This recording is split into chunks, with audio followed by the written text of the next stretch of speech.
first global, private, no government oversight, digital, rules-based monetary system the world has ever known. That's a big idea. And we think the total crypto asset market in 2030 will be valued at roughly $25 trillion. Right now, it's a little over $1 trillion. And we think that Bitcoin's going to be more than half of that. Base case would be 650,000, and then bull case would be about double that.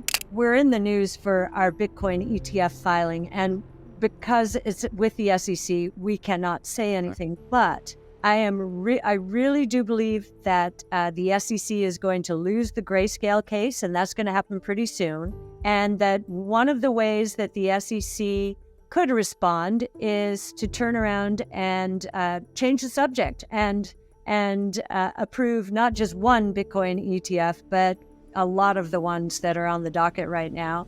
So it could happen. It could happen quickly. And, I think from an institutional point of view, then, I think we're going to see a serious move in. And what's interesting about that is the number of Bitcoin outstanding now is 19-ish million, and the maximum will be 21 million. If institutions want to move in, that's going to be a lot of incremental demand for not that much more incremental supply. So the only way to then do that is to bid the price up if they really want to be a part of it.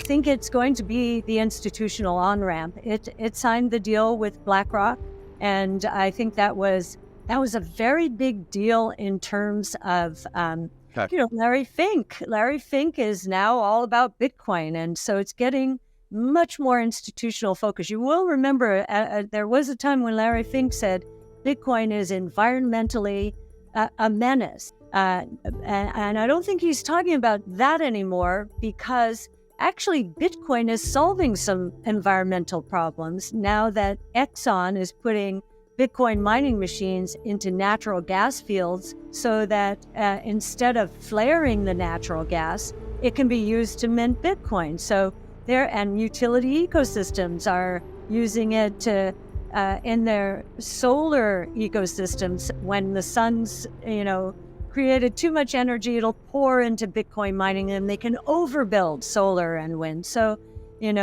this is the convergence of technologies. I think institutions will be a big part of it. This is a new asset class, very low correlations with any other asset class, except at extremes in all markets. The correlations go to 1. So yes, and I think a Bitcoin ETF approval will help.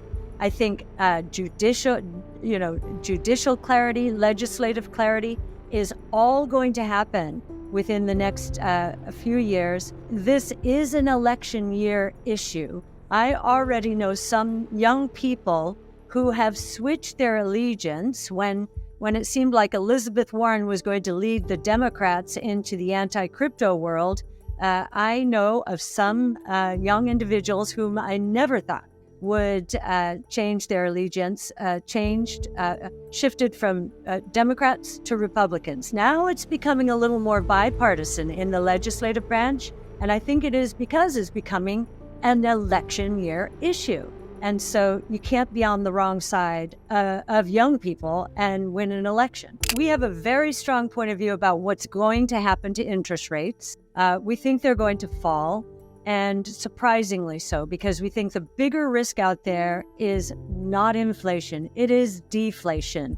And you can tell me, these economic statistics are saying the economy is fine. You take a look at some of these earnings reports, and the headline will be, they beat their revenue and earnings. But what happens if you look deep into it? The guidance has been falling for a long time, and many companies are showing little to no nominal growth. So forget about inflation. Nominal revenue growth is diminishing, and by some measures, real revenue growth has been negative in units terms for the last 2 quarters on a year-over-year basis. We've dropped inflation from 9% in June of 22 to 3%, a little over 3% headline CPI in July of this year. So it's coming down, and Money growth is negative on a year-over-year basis, down more than 3%. It's been negative since the beginning of the year.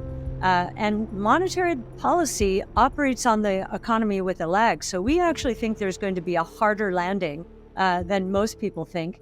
And certainly when it comes to profit margins, now that all of these companies are agreeing to these huge wage bills. There's a good story from Domino's, the CEO of Domino's Pizza. He said, we made a bad mistake in trying to raise prices. We're rolling them back. We lost units. We're rolling them back now. And I think I think the consumer is saying, no more. We can't take it. Savings are running down. Student loans are coming back. And companies are going to rethink their strategy. To see P&G and Pepsi, near double-digit price increases and negative units, well, these are manufacturing companies. That kills productivity, and it becomes a vicious cycle. The Cybertruck is going to expand the truck market. Just like the Model 3 has expanded its category. You see in the Model 3, you've seen people who they've stretched to buy that car because it's such a good car.